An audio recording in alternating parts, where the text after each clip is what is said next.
మావోయిస్టులు ప్రధానంగా 6, 7 జిల్లాలకే పరిమితం అయిపోయారని మోడీ కూడా అనౌన్స్ చేశాడు. అందులో వాస్తవం కూడా ఉంది. సో, దాదాపు ఇప్పుడు హిడ్మా మరణం తర్వాత చాలామంది పెద్దవాళ్ళు కూడా సరెండర్ అయిపోయారు. సో, ఇప్పుడు ఇంకా మిగిలింది చాలా తక్కువ.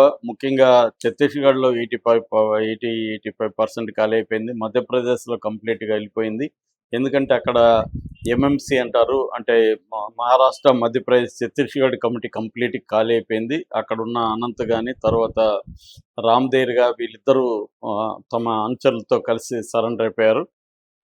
సో, ఇప్పుడు మిగిలినది ఒక స్ట్రాంగ్ నాయకుడు ఎవరంటే బర్సాదేవ. ఆయన కూడా హిడ్మా వాళ్ళ ఊరు.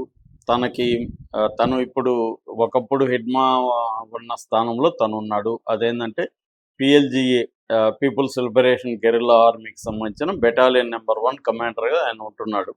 సో, ఆయన అరెస్ట్ అవుతాడా లేకపోతే ఎన్కౌంటర్లో చంపేస్తారా అనేది ఇప్పుడు పెద్ద చర్చనీయాంశంగా మారింది.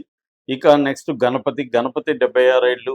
ఆయన ఎక్కడున్నాడు అనేది ఎవరికి తెలీదు. ఈ మధ్యకాలంలో ఆయన నుంచి ఎటువంటి స్పందన కూడా పబ్లిక్‌గా లేదు. ఇక దేవ్‌జీ ఉన్నాడు.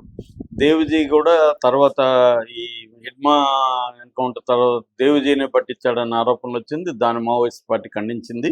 ఏదేమైనా అప్పటి నుంచి దేవ్‌జీ ఏమయ్యాడు ఏంటనేది ఎవరికీ తెలీదు. అట్లాగే ఇక్కడ బడే చొక్కారావు ఉన్నాడు. Telangana state leader. అట్లాగే అక్కడ పాపారావు అనే ఒక ఆయన ఉన్నాడు. ఇట్లా ఇంకొంతమంది అయితే ఉద్యమ నాయకులు ఉన్నారు. ఈ ఈ నేపథ్యంలో ఏంటంటే డెడ్లైన్ దగ్గరకు వస్తుంది. మార్చి 31 కాబట్టి ఈ డిసెంబర్ ఇంకా 1 వీక్ కూడా లేదు. దాని తర్వాత జనవరి, ఫిబ్రవరి, మార్చి 3 నెలలే ఉంది.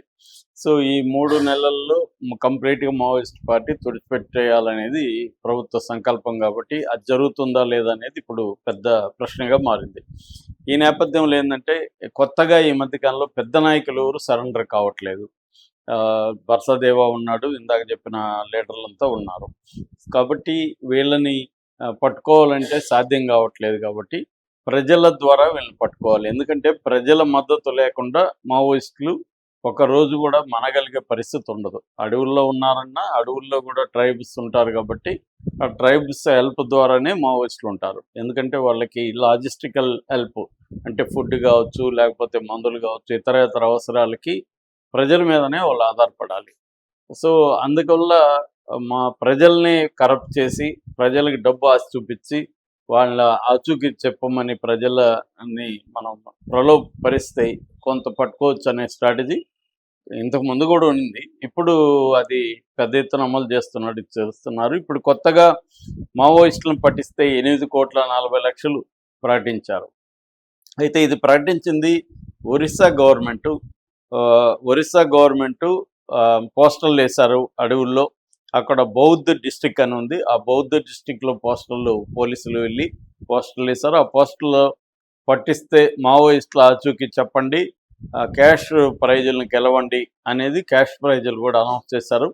అందులో గణేష్ ఊకే అని అక్కడ Odisha leader plus central committee member కూడా ఆయన మీద 1,20,00,000 ఆయన్ని పట్టిస్తే 1,20,00,000 ఇస్తామని అనౌన్స్ చేశారు.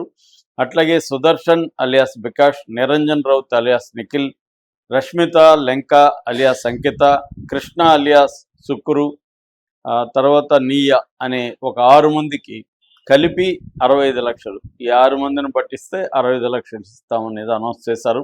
అట్లాగే ఒక ఇద్దరు లీడర్స్ ఉన్నారు, స్టేట్ లెవెల్ లీడర్స్. వాళ్ళకి 37.5 లక్షలు,